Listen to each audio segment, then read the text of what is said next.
ताजा हत्याकांड से जुड़ी हुई एक बहुत बड़ी खबर सामने आ रही है। अपडेट सामने आया है, शिलोंग एसआईटी के हाथ सोनम का लैपटॉप भी लग गया है। लंबे समय से उसी की तलाश की जा रही थी। रतलाम से लैपटॉप को भी बरामद कर लिया गया है।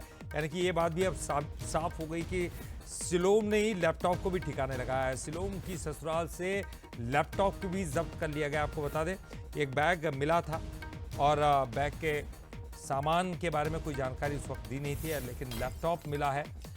तो जो शिलोंग है, उसकी पत्नी है और साली जो है वो भी ससुराल में मौजूद थी। इसे बरामद कर दिया गया है। तो बड़ी खबर, अब इस लैपटॉप से कई राज खुल सकते हैं। अब और चलिए, अब ज़्यादा जानकारी के लिए बात करेंगे। हमारे साथ हमारे संवाददाता अखिलेश सेन जुड़ गए। अखिलेश, लंबे समय से लैपटॉप की तलाश की जा रही थी। अब ये बात तो साफ हो गई है कि शिलोंग ने ही इस लैपटॉप को भी ठिकाने लगाया था। तो क्या इसमें ठीक ठाक कुछ सबूत मिल पाएंगे, क्योंकि अब तक तो उसने सब क्लीन कर दिया होगा। बिल्कुल।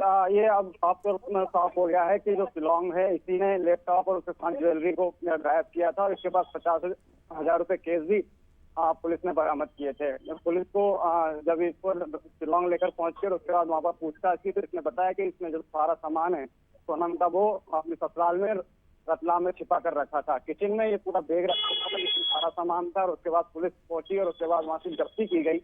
जब्ती के दौरान पुलिस ने देखा कि उसमें एक लैपटॉप है और उसके साथ ही सोने चांदी की ज्वेलरी है, वो भी इसी बैग के अंदर मौजूद थी। और उसके बाद अब कहीं ना कहीं पर जाकर जो राजा हत्याकांड से जुड़ा हुआ जो बड़ा डेट सामने आया है, तो यही है कि जो लैपटॉप है जिसको पुलिस लंबे समय से तलाश कर रही थी, वो लैपटॉप अब पुलिस के हाथ लग चुका है। यानी कि अब स्पष्ट हो जाएगा कि आखिरकार राजा की हत्या की क्यों गई थी, क्योंकि लैपटॉप में वो तमाम वो सबूत हैं जिनकी तलाश पुलिस को लंबे समय से थी और लगातार पुलिस लैपटॉप को ही इंदौर में तलाश कर रही थी और वो लैपटॉप अब पुलिस के हाथ लग चुका है। तो अब संभवतः जल्दी इस पूरे हत्याकांड का खुलासा अब शिलोंग पुलिस कर सकती है।